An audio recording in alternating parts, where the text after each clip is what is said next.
In a real estate market where multiple offers happen and you may get 10 to 20% over what your house is actually listed for, the biggest concern that sellers have is, will this actually appraise for that? Today, we're going to talk about exactly the strategies that we take when an appraisal comes in low and what you can do. Because if you know what you can do, it can be the difference of you losing out on tens of thousands of dollars or getting the purchase price that buyer asked for anyways. Josh, we've had appraisals come in low all the time. I know we've had sellers that are always scared when it comes to, hey, we have multiple offers and this one came in at $20,000 over this other one. And a seller will go, well, is it actually going to appraise for that? What's your advice to them? What strategies do we take? A lot of times when working with the seller, even when I'm at the listing presentation, before we even get to the offer, it's the conversation I have is, seller, when we do get the offer, I need to be able to justify the offer. And so the first step I take is, hey, we have an offer. And now I'm going to take, when the appraiser schedules their appraisal and I know who it is, I send them comparables and be able to justify what we got for that property. So that's kind of the first step that I take when we're doing it. It's kind of what we're teaching our agents to do, is make sure when the appraisal comes in, we can justify, here's the comps we used when we priced it. This is why I believe where we're at. Now, all of a sudden, we did all that homework and they still come back low. There's strategies behind it of, is the buyer asking for closing costs? Is that something we can reduce that way? Is there a median ground between the two? Buyer, can you come up with some and we come down a little bit versus the seller taking the whole thing on? The other big thing a lot of agents or people don't think of is, can I just switch lenders? If we have a conventional mortgage, I can switch to a different lender and get a new appraisal. And I've done that several times with my buyers or a buyer writing an offer on one of our listings is, hey, that lender didn't appraise. Let's go try a different lender, because they're all independent contractors and it's their opinion. Everybody's opinion can be different. And so this lender's opinion may not have been what we thought. So let's go try a different opinion and see where that happens. And I would say 99% of the time when we switch lenders, it works out correctly all the time. And Brian, I know you had a case in point where there was an appraisal that came in, it was like 60,000 short, and you guys got a new lender and all of a sudden you got the purchase price on that. Yeah, so I think it's really key to note is like an appraiser or bank's opinion or the appraiser, their value is not like the best value you can ever get. I think sometimes sellers think that, oh, because the appraiser did this, the bank says this. Understand that appraisers are getting paid a couple $100 to go out and pull comps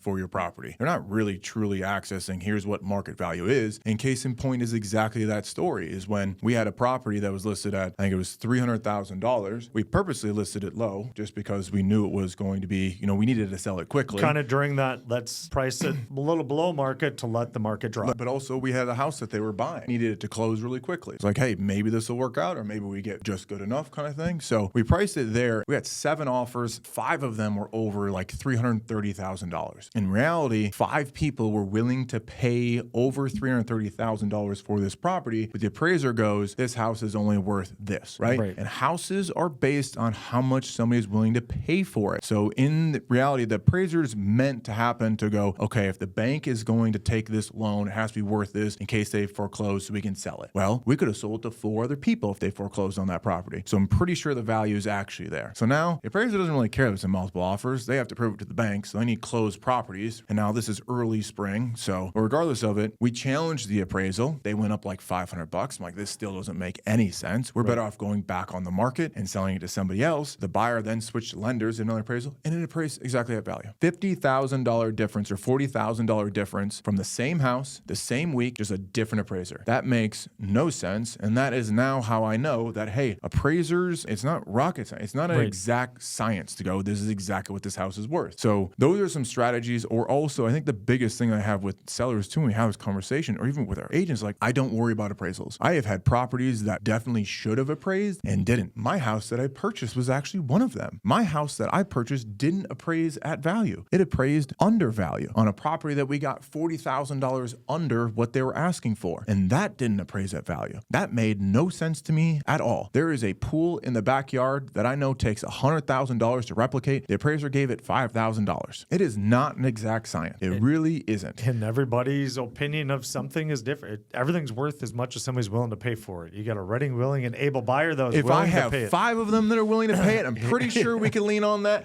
more so than what all these other neighbors are doing, right? But I think it's somebody's opinion that has no invested. He's getting paid to come up with an opinion. Just needs to write it down on a sheet of paper, and this works. So I think if you do get an offer that's way above what your agent asked, right, or you're worried about appraisers or appraisals, don't worry about it until until it happens. There's not many things you can do to control or change what's going to happen with that. Best thing you can do is send them the right comps to make their job a little bit easier. Be nice to them, make sure your house is clean, do those couple of things. And if it doesn't come in low, you can negotiate. You can rebuttal the appraisal. You can actually change lenders all the way and get a new appraisal in. And you have to be able to make that right decision, because a lot of times I know in this situation, if I wasn't there to guide them, to tell them, hey, we don't need to worry about this, a lot of times sellers will take the bank's word for it. I know if they're off market and they're doing a for sale by owner and an appraisal comes in low, I bet you a lot of times they just go right to it because they don't know that you could. And they're like, well, the bank said this. That's exactly what this thing's worth. Or even on a refi or something along those lines where, maybe you're not trying to sell. You're just trying to get access some equity and you think your house is worth more. Challenge the lender, go talk to a new lender. Yeah, you might have to pay for a new appraisal, but if you get what you want in the end, that's what you're after. So those are the strategies we take when it comes to a short appraisal, which is the difference and has been the difference of $30,000 difference of had we not done that, had we just taken what the bank said, would have lost my sellers out on tons and tons of money. Right. Download our free seller's guide to access more information like this. If you like information like this and understanding real estate strategies that help you sell your home in Minnesota and Western Wisconsin, subscribe to this channel.